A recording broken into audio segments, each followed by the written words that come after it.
सबों के प्रति भी मैं आभार प्रकट करता हूं। और आपने जो कहा कि क्या होगा, कैसे पार्टी आगे बढ़ेगी, मैं जो विश्वास मेरे ऊपर पार्टी के तमाम नेताओं ने किया है, मैं उस विश्वास पर खरा उतरने का प्रयास करूंगा।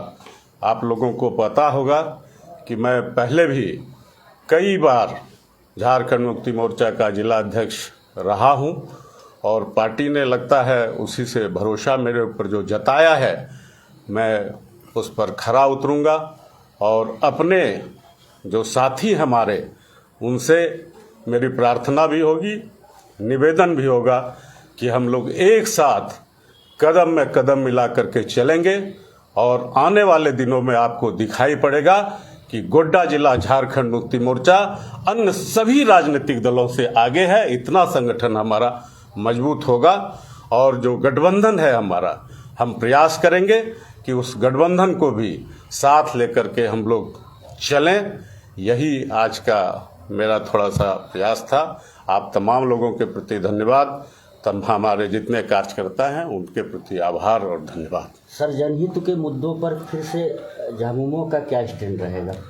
आप तो देख रहे हैं कि माननीय मुख्यमंत्री जी लगातार प्रयास कर रहे हैं कि यहाँ झारखंड प्रदेश को अव्वल प्रदेश कैसे बनाया जाए।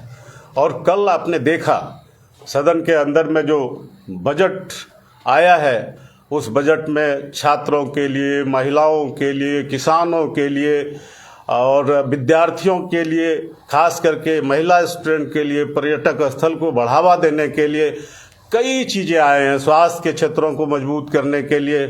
तो जनहित के मुद्दे झारखंड मुक्ति मोर्चा जिस ढंग से उठाने का काम करता है और जो सोच है, जो विजन है, जो व्यूज है हमारे माननीय मुख्यमंत्री जी का, मैं समझता हूं झारखंड आने वाले दिनों में प्रगति के पथ पर तो है और प्रगति के पथ पर आगे बढ़ेगा। सर, कुछ योजनाएं चल रही थी जो अभी फिलहाल ब्रेक लगा हुआ है, उस योजनाओं के प्रति सरकार का क्या रहेगा? नहीं सर, आपके प्रति आप क्या करेंगे? सरकार का पूरा ध्यान है और कुछ योजनाएं हैं जो प्रदेश से पूरा संचालित होता है और कुछ योजनाएं हैं जिसमें केंद्रांश भी होता है और राज्यांश भी होता है।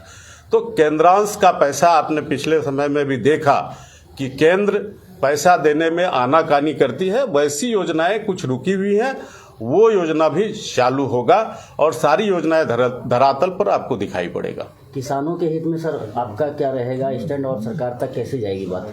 नहीं, हम लोग तो खुद किसान हैं और मैं एक अच्छे किसान में से हूं, आप लोगों को पता होना चाहिए। मैं ले चलूंगा अपने खेतों पर भी आपको।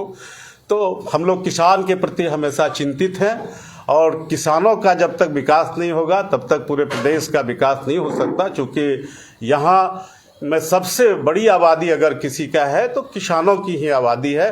और किसान कैसे आगे बढ़े, किसान कैसे समृद्ध हो, किसानों के खेतों तक पानी कैसे जाए, किसान कैसे वैज्ञानिक ढंग से खेती कर सके, इन तमाम चीज़ों की तरफ सरकार का ध्यान है और हम लोग अपने स्तर से सरकार तक उस बात को उठाने का प्रयास करेंगे, ले जाने का प्रयास करेंगे। मोदी जी भले कहते हैं कि किसानों की आय मैं दोगुनी कर दूंगा, लेकिन मोदी जी पता नहीं, आप लोग असेसमेंट ज़्यादा करते हैं, किसानों की आय कहाँ दोगुनी हुई है। लेकिन माननीय मुख्यमंत्री हेमंत सोरेन जी, कल्पना जी, इन लोगों का जो सोच है, इन लोगों के सोच से निश्चित किसानों की आय दोगुनी होगी और किसान समृद्ध होंगे। सर, अगवा आवास योजना जो जनहित के मुद्दे और खासकर संथाल के लिए ज़रूरी है, उस पर कुछ कंट्राडिक्शन चल रहा है, बंद है। उस योजनाओं को कैसे सुचारू रूप दिया जाएगा? नहीं, अगवा आवास योजना तो चल ही रहा है। अगवा आवास योजना बंद नहीं है, पीएम आवास योजना जरूर बंद हुआ है यहाँ। अभी तो फिलहाल उसमें विरोधाभास है, नहीं हो रहा है, क्या हो रहा है? नहीं, कोई विरोधाभास नहीं है। अभी बजट आया है और सारा अगवा आवास का तो काम चल ही रहा है। कहीं कहीं ये है कि अगवा आवास में लोग गड़बड़ी करने का काम कर रहे हैं। मुख्यमंत्री जी ने कहा है कि हम किसी भी तरह का गड़बड़ी बर्दाश्त नहीं करेंगे और अगर गड़बड़ी आप लोगों के नज़र में आता है तो मेरे संज्ञान में लाने का काम करें। हम वैसे लोगों पर डायरेक्ट कार्रवाई करने का काम करेंगे। कितनी